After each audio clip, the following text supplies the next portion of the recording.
Hello, ഇന്നത്തെ എൻ്റെ വീഡിയോയിലേക്ക് എല്ലാവർക്കും സ്വാഗതം. നമുക്ക് ഇന്ന് നല്ലൊരു ബ്രോക്കലി തോരൻ ഉണ്ടാക്കിയാലോ. അതിന് ഞാനിവിടെ എടുത്തിരിക്കുന്ന സാധനങ്ങൾ 250 ഗ്രാം ബ്രോക്കലി എടുത്തിട്ടുണ്ട്, 4 സവാള, 2 ഇഞ്ച് നീളത്തിലുള്ള 1 ഇഞ്ച് കഷ്ണം, 4 പച്ചമുളക്, 2 തണ്ട് കരിയാപ്പില, ഒരു 4 വെളുത്തുള്ളി. ഇതെല്ലാം ഞാൻ ചെറുതായിട്ടൊന്ന് അരിഞ്ഞെടുത്തിട്ടുണ്ട്. അതിനുശേഷം നമുക്കൊരു പാത്രം അടുപ്പത്ത് വെച്ച് അത് ചൂടായി വരുമ്പോൾ അതിലേക്ക് 1 ടേബിൾ സ്പൂണ് വെളിച്ചെണ്ണ ഒഴിച്ച് കൊടുക്കാം. കുക്കിംഗ് ഓയിൽ ഏതാണെന്ന് വെച്ചാൽ നിങ്ങളുടെ സൗകര്യാർത്ഥം അത് ചേർത്താൽ മതി. അതൊന്ന് ചൂടായി വരുമ്പോൾ അതിലേക്ക് നമുക്ക് എണ്ണയും കരിയാപ്പിലയും ഇട്ട് ഒന്ന് പൊട്ടിച്ചെടുക്കാം. അതിന് ശേഷം നമുക്ക് ഒരു സവാള ചെറുതായിട്ട് കൊത്തി അരിഞ്ഞത് അതിലേക്ക് ഇട്ട് കൊടുത്ത് ഒന്ന് മൂപ്പിച്ചെടുക്കാം.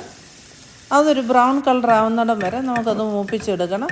ആ സമയം കൊണ്ട് നമുക്ക് അരിഞ്ഞു വെച്ചിരിക്കുന്ന ബ്രോക്കലിയും ഉള്ളി, ഇഞ്ചിയും, പച്ചമുളകും, വെളുത്തുള്ളിയും, കരിയാപ്പിലയും, ഉപ്പും മഞ്ഞൾപ്പൊടിയും, ഒരു 2 കപ്പ് തേങ്ങയും കൂടെ അതിലേക്ക് ഇട്ട് കൊടുത്ത് നല്ലോലൊന്ന് ഇളക്കി യോജിപ്പിക്കാം.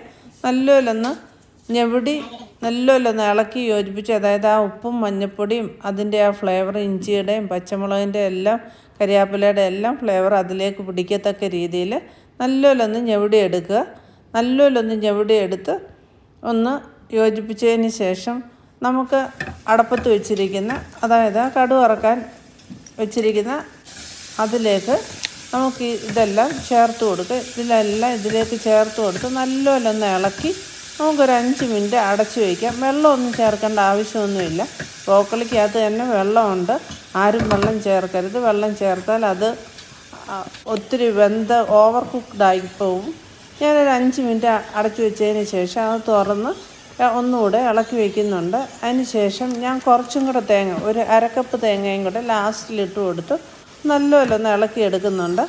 നല്ലോലൊന്ന് ഇളക്കി ഒന്നുകൂടെ ഒന്ന് അടച്ചു വെച്ചതിന് ശേഷം ഒരു 2 മിനിറ്റും കൂടെ നമുക്ക് അടച്ചു വെച്ചതിന് ശേഷം അത് ഓവർ കുക്ക് ആവാതെ, അതിൻ്റെ കളറും ചേഞ്ച് ആവാതെ നമുക്കത് അടച്ച് വാങ്ങി വയ്ക്കാം. അത് ഇനി ഉപ്പൊക്കെ ഉണ്ടോയെന്ന് നോക്കി ആവശ്യാനുസരണം ഉപ്പും ഒക്കെ ചേർക്കുക. ലാസ്റ്റ് നിങ്ങൾക്ക് ഇച്ചിരി വെളിച്ചെണ്ണ വേണമെങ്കിൽ ചേർക്കണമെങ്കിൽ ചേർക്കാം.